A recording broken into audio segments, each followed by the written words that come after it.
Martin, we are coming back to you again.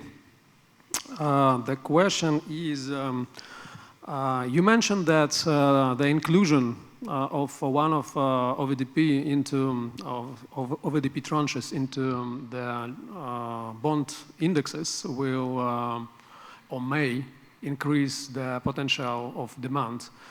Can you please describe what indexes should be included and how much did you assess the potential additional demand for that, for the bonds in Ukraine? Thanks.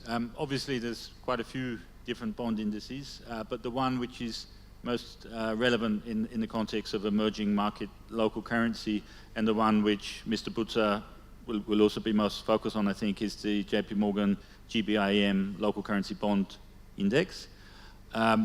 There's around $200 billion tracking the main diversified index, which gives you an idea that it's big. But obviously then the question is, what weight would Ukrainian local debt have in there? And the answer there is small. So it's 1%, yep. 2%? It is, what you need to keep in mind is that the weight is determined by the bonds as opposed to the outstanding size of the market per se. And what that means is that obviously it's related to eligible bonds. And as Mr. Butzer said earlier, or alluded to, we have more or less in Ukraine one eligible bond at the moment, the Feb 25. What that means in practice, and I'm guessing here, but I do that a lot, so I'll continue, is that I would say that the weight would be between 0.5% and 1.5% when they ultimately get into the index, which means that we're talking $200 million of inflows in the first instance. That's obviously a little bit small in relation to the $4 billion of inflows into local markets we've seen this year already.